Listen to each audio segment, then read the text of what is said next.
Good evening. My name is Ashley Jones, and I hope that you enjoy my Get to Know Me video. My hopes are that you are able to understand how I view myself in terms of cultural responsiveness. Question number 1. What theoretical perspective undergirds the way you approach services? The client-centered theoretical perspective undergirds the way I approach services.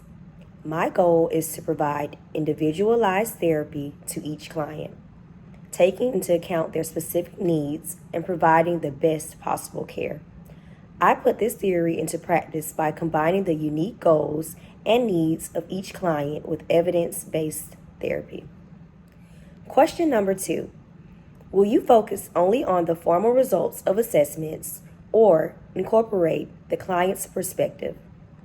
I will focus on both the formal results of assessments and the client's perspective.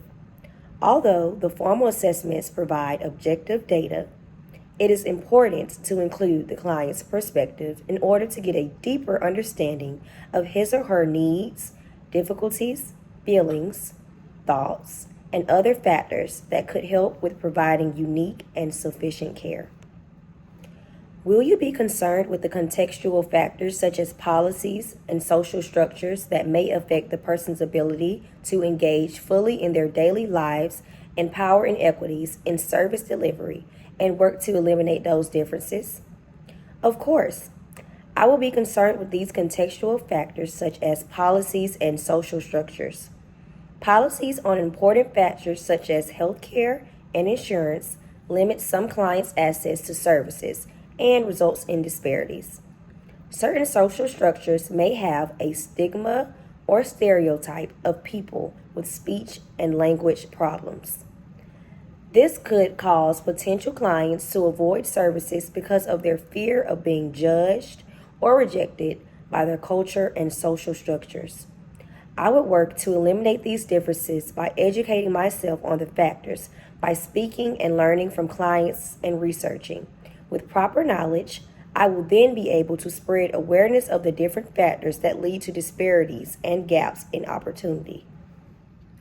Where are you on Hyder's pathway of responsive and sustainable engagement? And have you acquired cultural humility, which is the ability to acknowledge that there are other cultural values and practices just as valid as your own? I am on the cultural humility stage on pathway of responsive and sustainable engagement. I now understand that other people's values and beliefs are equally valid as mine. Although I may not necessarily agree with or believe in all of the beliefs and opinions of others, I respect that their values and customs are just as important to them as mine are to me. Are you culturally self-aware, and have you gained cultural knowledge as indicated by your location on the cultural growth profile model?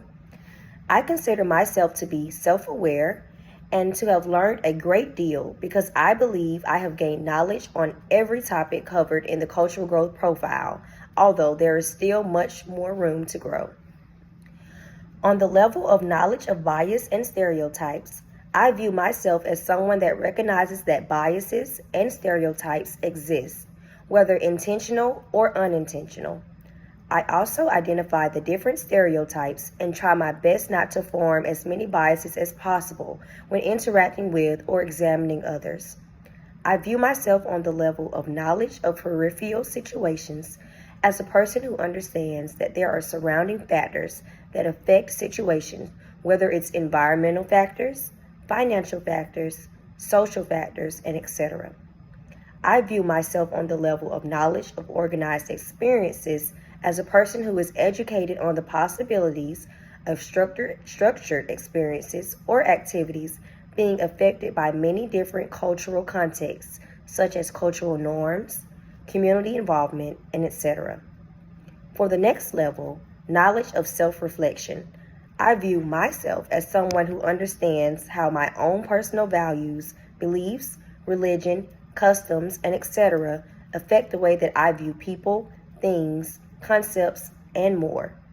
I consider myself on the level of knowledge of value and respect to be someone who respects and recognizes the worth of others, respects their cultural ideals and values, and refrains from making judgment or showing bias. I can move up levels on the cultural growth profile by increasing my cultural awareness and knowledge. I aim to do this by listening to the views of others, researching on cultural views that are different than mine, self-reflect on my own values and biases, attend workshops or classes on cultural responsiveness, and continue to advocate for others. Aiming to be cultural competent and responsible is so important because it helps to increase effective communication, build trust, bring awareness on issues and injustices, promote inclusion, and reduce biases and stereotypes. Thank you. Goodbye.